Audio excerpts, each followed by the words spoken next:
Thank you, Mr. Chairman. Gentlemen, there seems to be a clamoring for changing the mark-to-market rules that seems to come largely from institutions that may be insolvent. And that's the pattern that I'm seeing.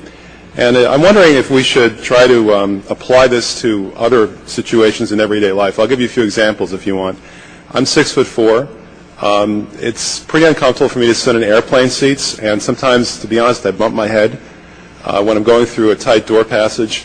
I'm wondering if we should eliminate mark-to-market rules and also make inches larger so that I'd only be 5'8". We have a lot of traffic on the Beltway.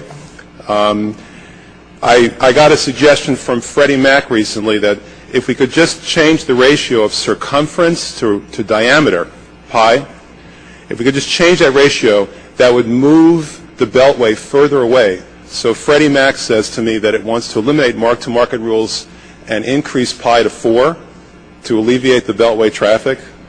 I got another suggestion from AIG. The suggestion is that since the Wizards lost to New Orleans this week by a score of 109 to 98, they want to eliminate the mark-to-market rules, and they also want to make sure that 98 is more than 109 in the future so that the Wizards will have won that game. Gentlemen, does it make any sense to kill the messenger when mark-to-market tells you that an institution is insolvent? Let's start with Mr. Croker.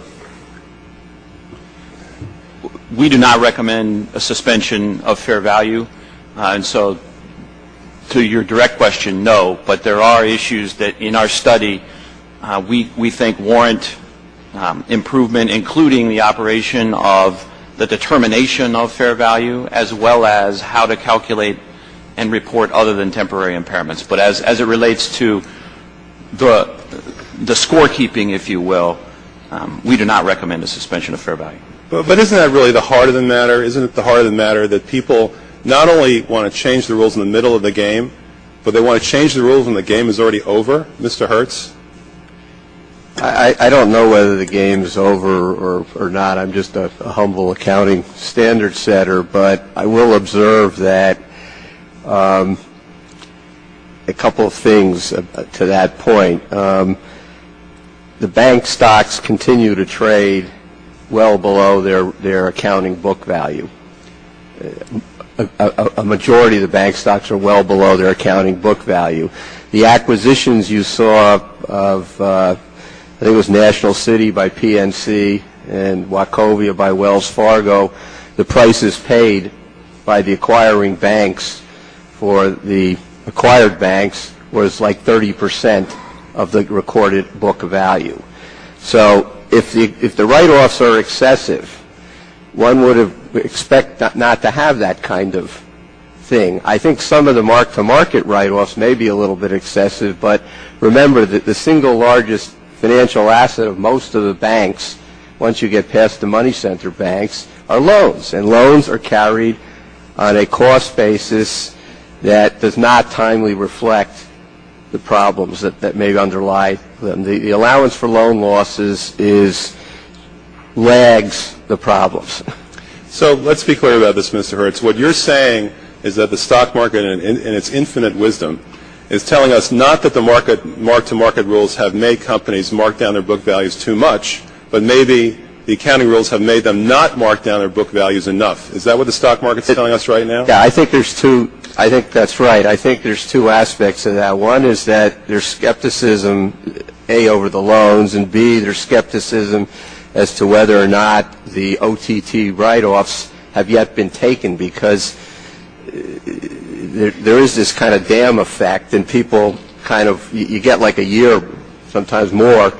It has to have really been a sustained downward value for a long period of time, and so when the problem started to surface in September of 2007 or August of 2007, the write-downs only really started in the third quarter of 2008, year-end, still, because you get this grace period. There's a cushion.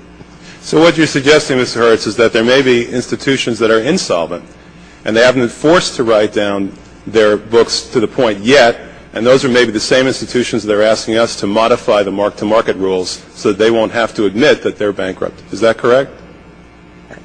I share your point of view, and I will tell you that I get calls and visits from some of those institutions that are now in government hands, usually about 2 weeks before they get taken over, trying to get the accounting changed. Sorry, would you explain that a little further, and then my time is up? Well, a lot of the people that have been the loudest complainers, and there are valid issues, and we're going to address them. So there are some real valid issues, and we're going to try to address them and give better guidance in that. But clearly some of the most vocal opponents of fair value and mark-to-market have been some of those institutions that subsequently failed. And Thank you all. And have had to have billions of taxpayer dollars put into them. Thank you all, and thank you, Mr. Chairman.